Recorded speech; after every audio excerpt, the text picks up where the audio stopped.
नमस्कार विद्यार्थी मित्रांनो, तुमचं आपल्या चॅनलवर खूप खूप स्वागत आहे। आज आपण पाहणार आहोत इयत्ता 7वीचा 1.3 lesson little girls wiser than old people. Old people म्हणजे थोडे वयस्कर लोक वगैरे असतील त्यांच्यापेक्षा हे जे छोटे छोट्या मुली आहेत त्या कशा आहेत तर हुशार आहेत असं त्या लेसनचा अर्थ होतोय। तर आपण ह्या लेसनचं वॉर्मिंग अप आपण पाहणार आहोत आणि इंट्रो म्हणजे त्याविषयी जी काही प्रस्तावना देण्यात आलेली ती पाहणार आहोत। Count Lev Nikolaevich Tolstoy or Leo Tolstoy was one of the greatest authors of all time. आता हे काउंट लेव म्हणून एक लेखक आहेत किंवा त्यांना लिओ टॉलस्टॉय असं म्हटलं जातं।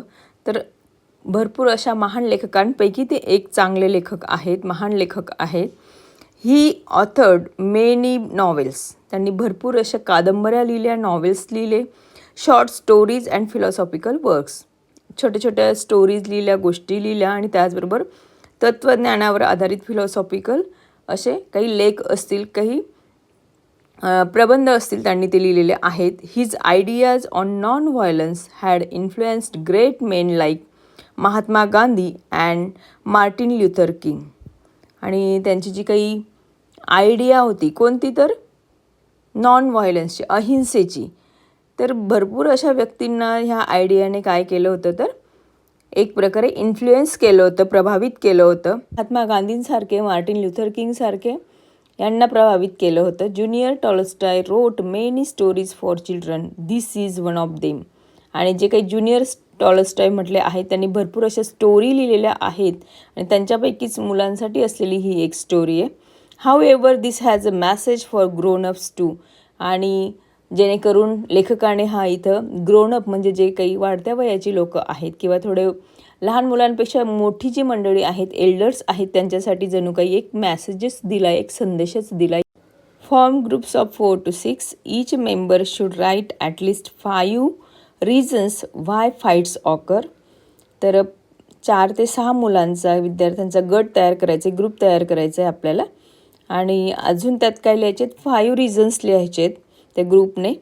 आणि कशाचे रिझन्स लिहायचे तर आपण फाईट का करतो, आपण एकमेकांशी भांडतो का। Example, 2 children want the same toy. आता भांडण बऱ्याच छोट्या छोट्या गोष्टींवर होत असतं किंवा त्या गोष्टींचं रिझन जे असेल, कारण जे असेल ते मोठंही असू शकतं। आता उदाहरण म्हणून त्यांनी म्हटले की एकच टॉय जर, एकच खेळणं जर दोघंही मुलांना हवं असेल तर त्यावरून सुद्धा फाईट होते। Put together the different reasons written by all group members to make a longer list. आणि ती लिस्ट मोठी बनवण्यासाठी प्रत्येक ग्रुपमधून 5-5 रिझन्स, 5-5 कारणे, कशाची कारणे तर भांडणांची कारणं, त्या फाईट्सची कारणं आपल्याला लिहून घ्यायची आहेत। ओके, आणि एक लिस्ट बनवायची। नाव group 1 will read out their list while other groups compare it with their list. पहिला ग्रुप जो आहे तो त्या रिझन्सला रीड करेल, वाचेल, आणि जो दुसरा ग्रुप आहे तो काय करेल, कम्पेअर करेल with their list. Mark the common items and note down the new once.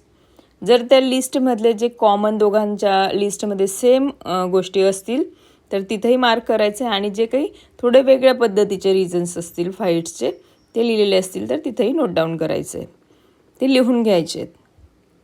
Repeat the procedure with all the other groups reading out their list. Now you will have a fairly long list of reasons. म्हणजे same कारणं नको आहेत तिथं, same कारणांपैकी एकाच वेळेस ते लिहिलं जाणार आहे, परत ते लिहिलं जाणार नाही आहे। आणि नवीन जे काही कारण असेल ते आपल्याला खाली कंटिन्यू करायचं आहे। अशा पद्धतीने प्रत्येक ग्रुप्समधून ती रिझन्स घ्यायची फाईट्सची। Classify the reasons into trivial and serious ones using the table below.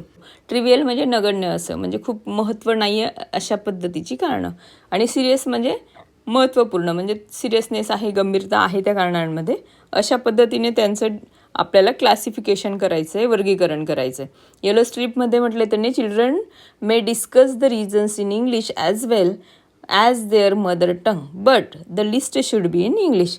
आता विद्यार्थी जेव्हा लिस्ट बनवत आहेत ते एकमेकांशी त्यांच्या मातृभाषेतून, मराठीतून असेल, हिंदीतून असेल, डिस्कशन करू शकतात, चर्चा करू शकतात, पण रिझन्स लिहिताना त्यांना ते इंग्लिशमधूनच लिहायचे आहेत।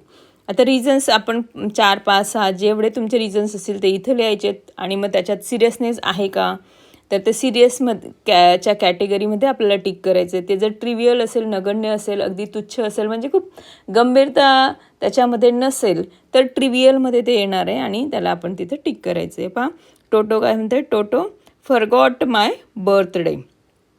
ट्रिवियल म्हणजे रिझन दिलेले त्यांनी एक असंच की टोटोने काय केलं तर माझा बर्थडे टोटो विसरून गेला आहे. मग हे खूप काही गंभीर रिझन आहे का फाईटचं? नाही, म्हणून ते ट्रिवियलमध्ये त्यांनी लिहिलेलं आहे. त्यानंतर पहा बिट्टूज फ्रेंड टेल्स लाईज. आता बिट्टूचा जो मित्र आहे तो काय करतो तर खोटं बोलतो.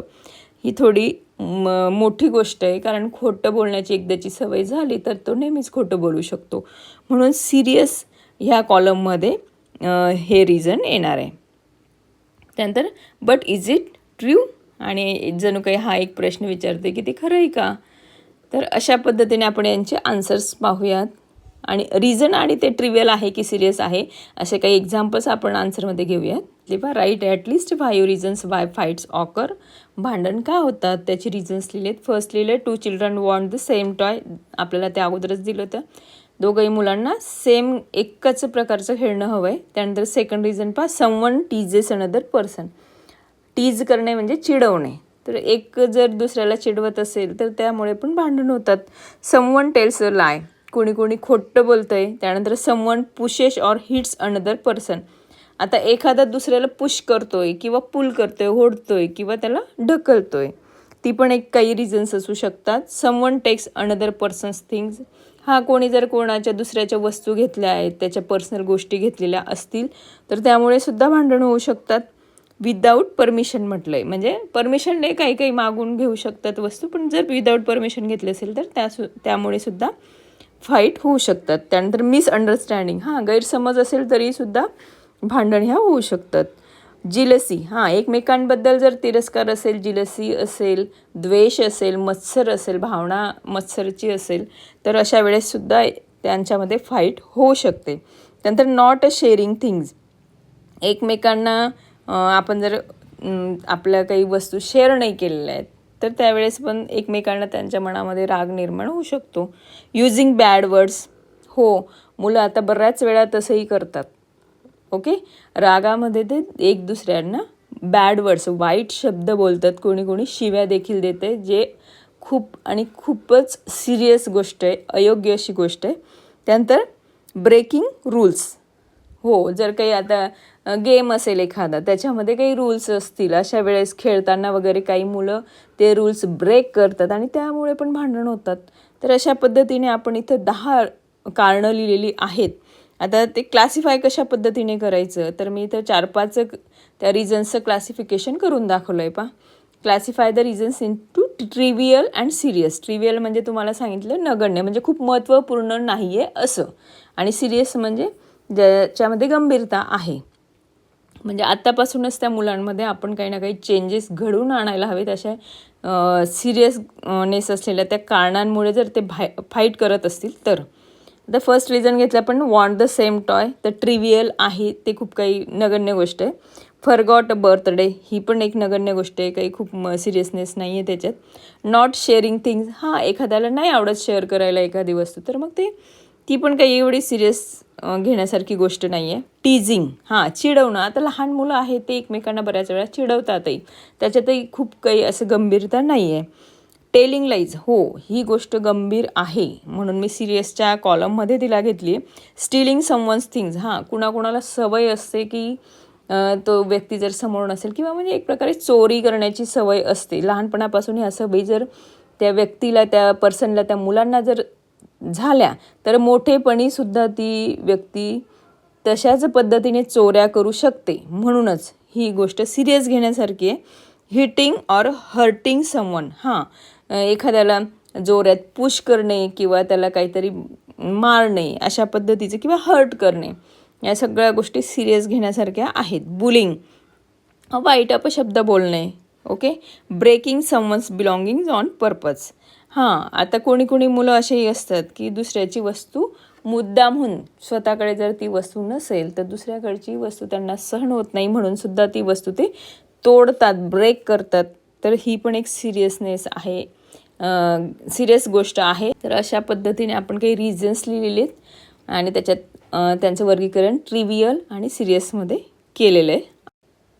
तर विद्यार्थी मित्रांनो, अशा पद्धतीने आपण वॉर्मिंग अप हे little girls wiser than old पीपलचं पाहिलं आहे. नेक्स्ट व्हिडिओमध्ये आपण ह्या पूर्ण लेसनचे वर्ड मिनिंग्स शब्दार्थ पाहणार आहोत.